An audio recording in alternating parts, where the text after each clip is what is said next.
Hallelujah, praise the Lord. உங்கள் அனைவரையும் பாதைக்கு வெளிச்சம், கால்களுக்கு தீபம் நிகழ்ச்சி ஆண்டவராகிய இயேசுவின் நாமத்திலே வாழ்த்தி வரவேற்கிறேன். பாருங்க, நம்ம தேவன் நம்மகிட்ட எதிர்பார்க்கிறதெல்லாம் அவரை மாத்திரம் ஃபோக்கஸ் பண்றது. வேற எந்த விதத்திலும் எந்த விஷயத்தையும் பற்றி கொள்ளாமல், எந்த விஷயத்தையும் பெருமை பாராட்டாம, அவரையும் சிலுவையையும் மாத்திரமே பெருமை பாராட்டணும், பற்றி கொள்ளணும். பவுல் தான் சொல்றார், எதை குறித்தும் நான் மேன்மை பாராட்ட மாட்டேன், சிலுவை குறித்து மாத்திரமே மேன்மை பாராட்டுவேன். ஏனென்றால் பவுல் பாருங்க, விருத்த சேதனம் பண்ணப்பட்டவர், ஒரு எபிரேயனா இருக்கிறாரு. எல்லா விதத்திலும் பார்த்தீங்கன்னா டோராவெல்லாம் பழைய ஏற்பாட்டிலலாம் கரைச்சி குடிச்சவராக இருக்கிறாரு, ஒரு பரிசேயராக இருக்கிறாரு, நல்ல ஒரு பெண்ணில் வளர்க்கப்படுறாரு, அதிகாரம் உடையவராக இருக்காரு, தேவனுக்காக வைராக்கியம் உடையவரா, தேவனுக்காக எதையும் எடுத்து செய்கிறவராக இருக்கிறாரு. அதனாலதான் இயேசுங்கிறவர் வேற யாரோ அப்படின்னு நினச்சிக்கிட்டு ஏதோ புதுசாக ஏதோ மதத்தை கொண்டு வராங்கன்னு நினச்சிக்கிட்டு அந்த மக்களை என்ன பண்ணுறாங்க, அடிக்கிறாங்க, நொறுக்கிறாங்க, துன்பப்படுத்துறாங்க. ஆனால் இயேசுதான் அந்த மெய்யான தேவன், தான் வணங்கின அந்த யெகோவா தேவன்கிறத அப்புறம் அணிந்து கொண்ட பிறகு அவருக்காக அர்ப்பணிக்கிறார். இன்றைக்கு நம்ம வாழ்விலே கூட நிறைய நேரங்களில் கிறிஸ்தவர்களாக இருந்தாலும் கூட இயேசுவையும் அவருடைய அன்பையும் சிலுவையும் மென்மை பாராட்டாம வேற எந்த விஷயத்தை குறித்து மென்மை பாராட்டினா அது தவறாக முடிகிறது. குறிப்பாக நம்ம போகிற சர்ச், அதனால நான் பெருசாக நினைக்கிறேன், இல்லை இந்த ஊழியர்கிட்ட நான் போகிறேன், அவர் ரொம்ப பெரிய ஃபேமஸான அதனால நான் ரொம்ப பெருசாக நினைக்கிறேன். இந்த மாதிரி எதையோ விஷயங்களை, இல்லை நம்மளுடைய சுய பெருமை ஏதோ ஒன்று வச்சுக்கிட்டு இதெல்லாம் தான் பெருசு அப்படி நம்ம நினச்சிக்கிட்டு அப்படி இருக்கும்போது அதெல்லாம் பாருங்க பொய், அதெல்லாம் மாயை, அதெல்லாம் எடுபடாது. தேவன் சிலுவையிலே செய்து முடித்த காரியத்தின் மேல் வைக்கிற காரியம் மாத்திரமே, விசுவாசம் மாத்திரமே நமக்கு கிருபையினால எல்லாத்தையும் எடுத்துக்கொள்ள வைக்கும்ங்கிறது தான் இங்கே நம்ம பார்ப்போம். குறிப்பாக பவுல் அடிக்கடி இதைத்தான் அவருடைய லெட்டர்ஸ்ல சொல்றார். இங்கே யோவான் 4ஆம் அதிகாரத்துல தேவன் ஒரு சமாரிய பெண்ணோடு உரையாடுறார். ஒரு சமாரிய பெண்ணோடு உரையாடுறது அவருடைய சீஷர்களுக்கு பயங்கர ஷாக்கா இருக்கு. ஏன் அப்படின்னா, சமாரியர்களை யூதர்கள் சுத்தமா மதிக்கவே மாட்டாங்க. அதுக்கு காரணம் என்னன்னா, பழைய ஏற்பாட்டுல இருந்து நிறைய விஷயங்களை நம்ம பார்க்க வேண்டியது இருக்கு. பழைய ஏற்பாட்டுல தாவீதுக்கு அடுத்து சாலமோன் வர்ற ராஜாவா. ஆனா சாலமோன் கர்த்தரிடத்துல கேட்ட ஞானத்தின்படி நல்லா போயிட்டு இருக்குது, செழிப்பு வருது, புகழ் வருது, கனம் வருது, மகிமை வருது. அவரோட ஆட்சியில வெள்ளியெல்லாம் தனிப்பட்ட பாடா இருக்கு, ஒரு பொருட்டாவே எண்ணப்படலைன்னு சொல்லப்படுகிறாங்க. தங்கத்தை மற்ற நாட்டுல கொட்டிட்டு போறாங்க. இன்னும் என்னென்னமோ வேல்யூலான ப்ரெஷியஸான திங்ஸ் எல்லாம் கொண்டு ஷேபா நாட்டு ராணி கொட்டிட்டு போறா.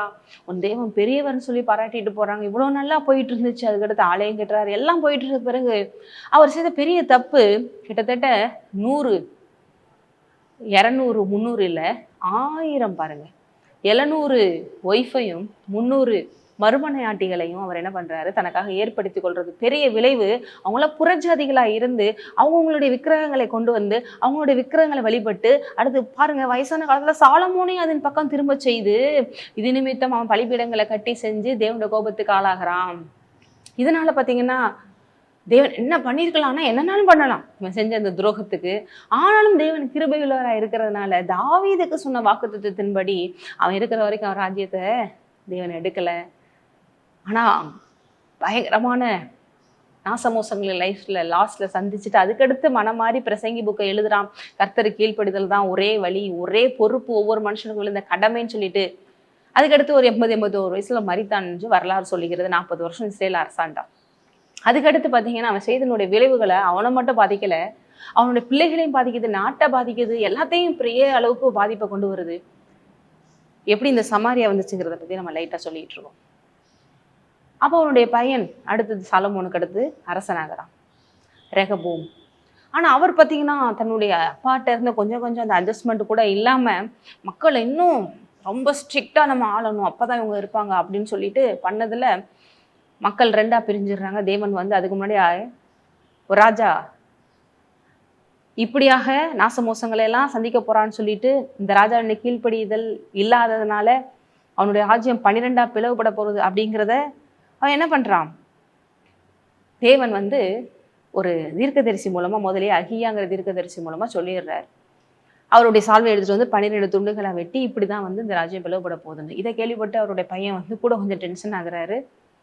ஆனா அவருக்கு சாலமோனுக்கு கூட இருந்த ஒரு முக்கியமான ஒரு ஆள் இருக்கிறாரு. அவர் தான் பார்த்தீங்கன்னா இந்த ஆட்சியை அடுத்து கைப்பற்றுறாரு. அதாவது இந்த 12 கோத்திரங்களா பிரியுது. அதுல யூதா மட்டும்தான் பார்த்தீங்கன்னா சாலமோனுடைய மகனுக்கு கையில வருது.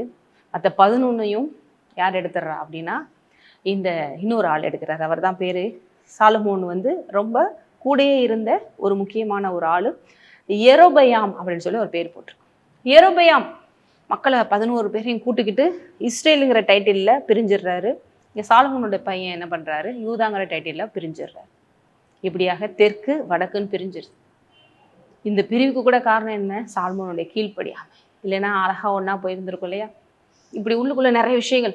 இப்படி பிரிஞ்சு போன இந்த யெரொபெயாம் என்ன பண்ணுறாரு, மக்கள் நம்மகிட்ட இருந்துகிட்டு இருக்கும் போதே திடீர்னு பண்டிகை செலிப்ரேஷன் இப்படின்னு சொல்லிட்டு மறுபடியும் எருசலேமுக்கு போய் அங்கே போய் அட்டாச்ட் ஆயிடுவாங்களோ, மறுபடியும் ராஜ்யங்கள் பிரிஞ்சு போயிருமோ அப்படின்னு சொல்லி பயந்துக்கிட்டு இங்கே நம்ம ஏதாவது பண்ணுவோம் அப்படின்னு சொல்லிட்டு விக்கிரகங்கள் எல்லாம் உண்டு பண்ணி, இதுதான் உங்களை இஸ்ரேலேருந்து கொண்டு வந்துச்சுன்னு சொல்லிட்டு தேவனுடைய நாமத்தை இப்படியெல்லாம் மாற்றி அதாவது தேவன் தான், ஆனால் அவர் இப்படியெல்லாம் நீங்கள் சிலைகள் மூலமாக வழிபடலாம் அப்படின்னு சொல்லிட்டு நிறைய விஷயங்களை செஞ்சு மக்களை என்ன பண்ணுறான், டைவர்ட் பண்ணுறான். அதனால பெரிய அளவிற்கு அவன் பலிபீடங்களை கட்டி செஞ்சு பண்ணுறான். அது தேவனுடைய கோபத்துக்கு ஆளாகுது.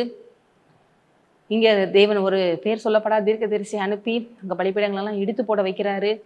அதுக்கடுத்து கொஞ்ச நாள் கழிச்சு என்ன பண்ணுறாங்கன்னா, அவங்க வந்து எருசலேமில் போய் தான் தேவனோட ஆலயத்தை போய் ஆராதிக்கணுமா, இல்லை நாங்களும் ஒரு ஆலயத்தை கட்டுவோம் அப்படின்னு சொல்லிட்டு கெரிசிம் அப்படிங்கிற ஒரு மலையில் இவங்க தேவனுக்கு ஒரு ஆலயத்தை கட்டுறாங்க. இவங்கள மாதிரி டோரா தான் இவங்க ஃபாலோ பண்ணுறாங்க. ஆனால் மலையை மாற்றிக்கிட்டாங்க, சில விஷயங்களை மட்டும் உள்ள மாற்றிக்கிட்டாங்க, தேவன் தான் அப்படின்னு சொன்னாலும். இப்படி போயிட்டு இருக்கிற காலத்தில் ஒரு தடவை பார்த்தீங்கன்னா யூதாலே ஒரு ராஜா எழும்பி அந்த கெரிசிமில் இருக்கிற அந்த கோயிலை இடிக்கிறான். ஏன்னா இங்கே இருக்கவே கூடாது, எருசலேமில் இருக்கிறதா உண்மையான கோயில் அப்படின்னு சொல்லிட்டு. இப்படியாக அவங்களுக்குள்ள பயங்கர கருத்து வேறுபாடுகள், ஆரம்பத்துலேருந்து பிரச்சனைகள். தேவன் ஒருத்தர் தான் அப்படின்னு நம்புறாங்க, ஆனால் அவங்களுக்குள்ள பிரிவினைகள். குறிப்பாக இது ஏன் இடத்துல தான் தேவன் இருக்காரு, இவன் ஏன் இடத்துல தான் தேவன் இருக்காருன்னு பிரிவினைகள். தேவனை விட அவங்களுக்குள்ள அந்த ஈகோ தான் பாருங்க பெருசாக தெரியுது.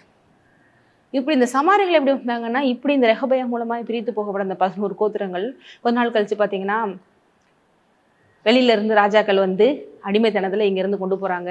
அதில் மீதியானவர்களை வைக்கிறாங்க. மறுபடியும் அங்கேருந்து ராஜாக்கள் கொண்டு வந்து அவங்களுடைய மக்களை, குறிப்பாக பாபிலோனியர்கள்னு சொல்லிட்டு இன்னும் ஒரு கூட்ட ஜனங்களெல்லாம் 5 நேஷன்ஸ், கிட்டத்தட்ட ஒரு 5 வகையான நாடுகளை எடுத்துகிட்டு வந்து இந்த ரெகொபெயாம் ஏற்கனவே கொண்டு வந்த இந்த பக்கம் வடக்கு பக்கம் இருந்த இஸ்ரேல் சைடில் கொண்டு வந்து குடியமர்த்துறாங்க. இப்படி அவங்க குடியமர்த்ததுனால ஏற்கனவே மக்கள் வேறு இருந்தாங்களே இஸ்ரேல் மக்கள், இவங்களுக்கும் சம்பந்தம் கலவி அதன் மூலமாக ப்ரொடியூஸ் ஆனவங்க தான் இந்த சமாரியர்கள்.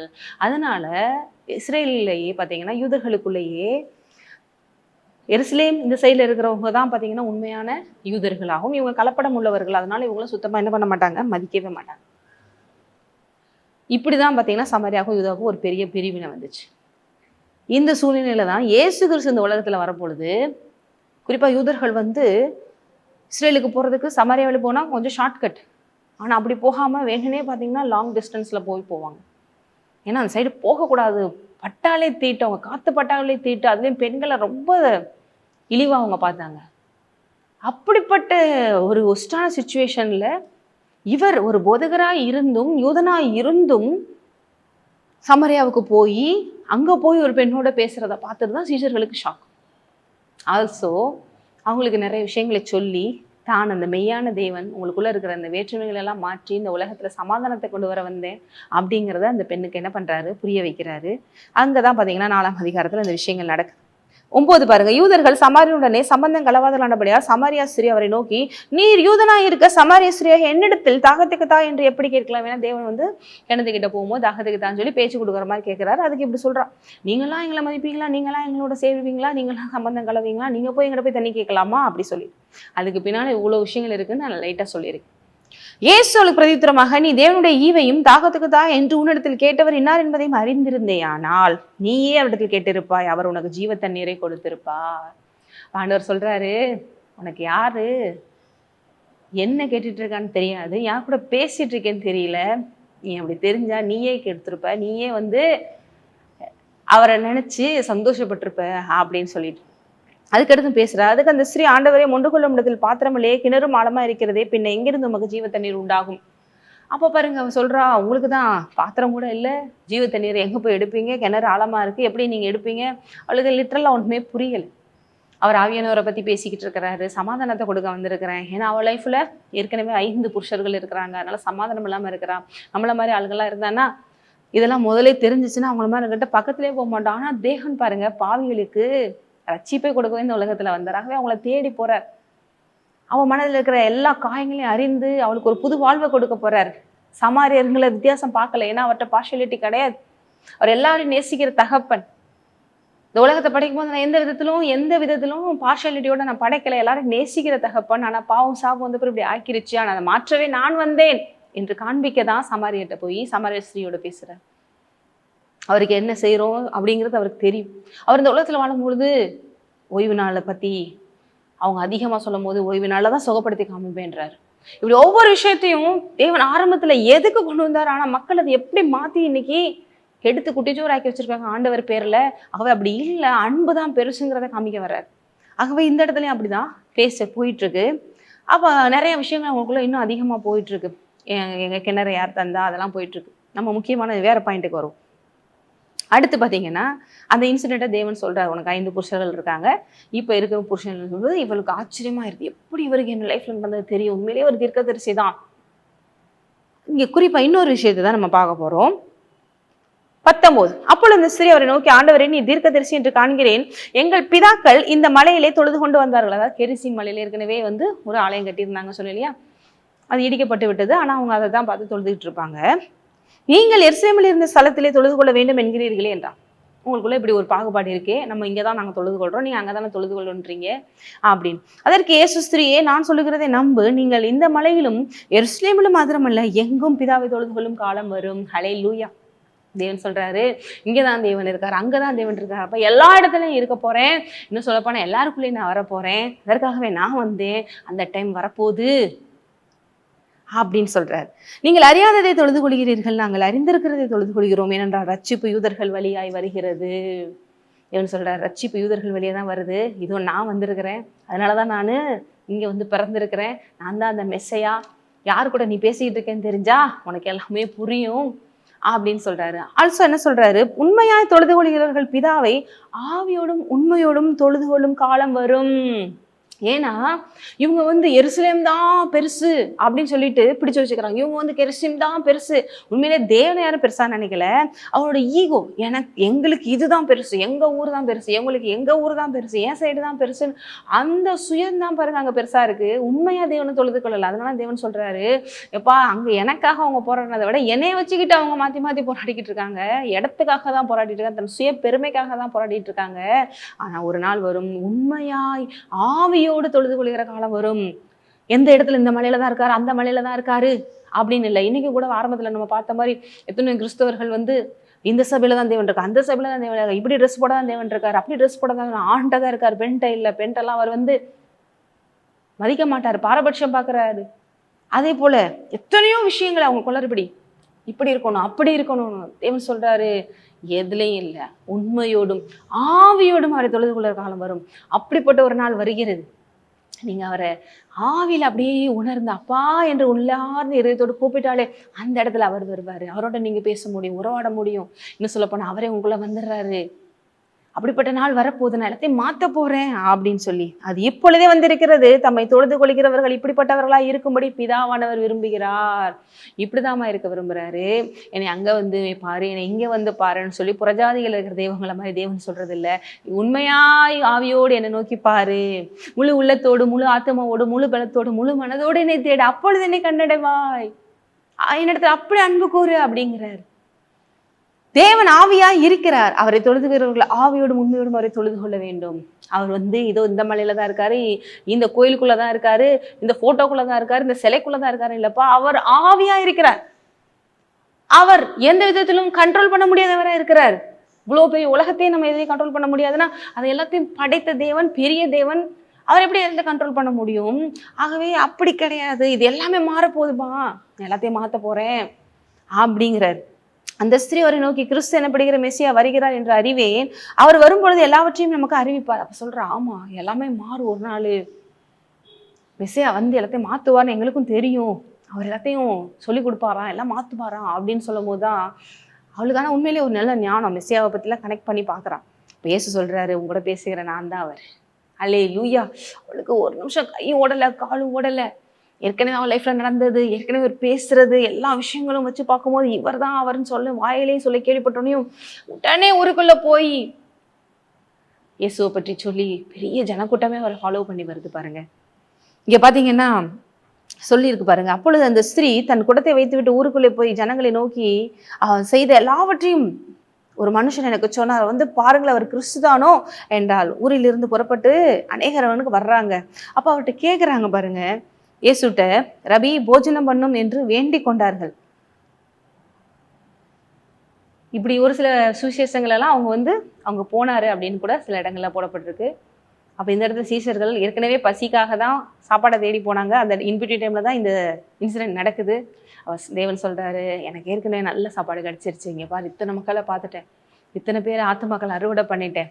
அதுதான் அடுத்து சொல்கிறாரு, புசிப்பதற்கு நீங்கள் அறியாத ஒரு போஜனம் இருக்குது, பிதாவிசது நிறைவேற்றுவதே அப்படின்னு சொல்லி சந்தோஷப்பட்டு இந்த இடத்துல இந்த இன்சிடென்ட் முடியுது பாருங்க.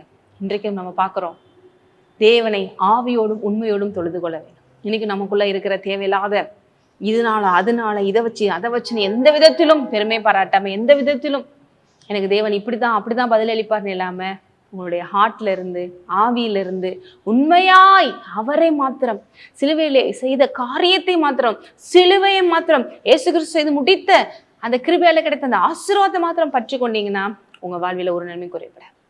ஏன்னா நம்ம சில நேரங்கள் இப்படி இன்னைக்கு கிறிஸ்டியனிட்டில எத்தனை பிரிவுகள், இதுல இருந்தாதான் அதுல இருந்தாதான், இப்படி இருந்தாதான் அப்படி இருந்தாதான், இதை செஞ்சாதான் அதை செஞ்சாதான் சொல்லிட்டு இருக்கோம். ஆனா தேவன் சொல்றாரு, உண்மையாய் ஆவியோடு நீ என்னை தொழுது கொண்டா உனக்கு ஆசீர்வாதம்.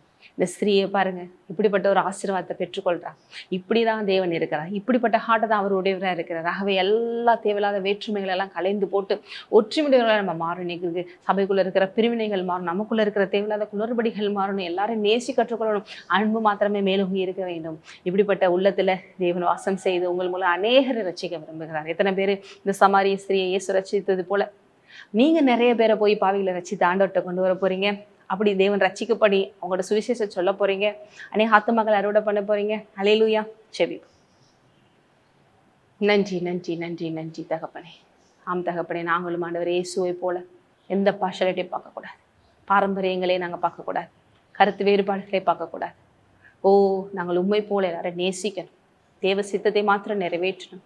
அதுவே உங்களுக்கு பிரியமான காரியம். ஆவியோடும் உண்மையோடும் தொழுது கொள்ள வேண்டும். அப்படிப்பட்ட விஷயத்திலேயே நீங்க பிரியப்படுறீங்க, இருக்கிறீங்க. அப்படிப்பட்டவர்களாக எங்களை மாற்றுங்க.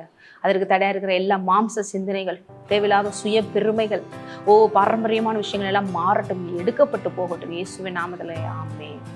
தேவனுடைய கிருபையும் சமாதானங்களோடு இருப்பதாக. நீங்கள் ஆசீர்வதிக்கப்பட்டவர்.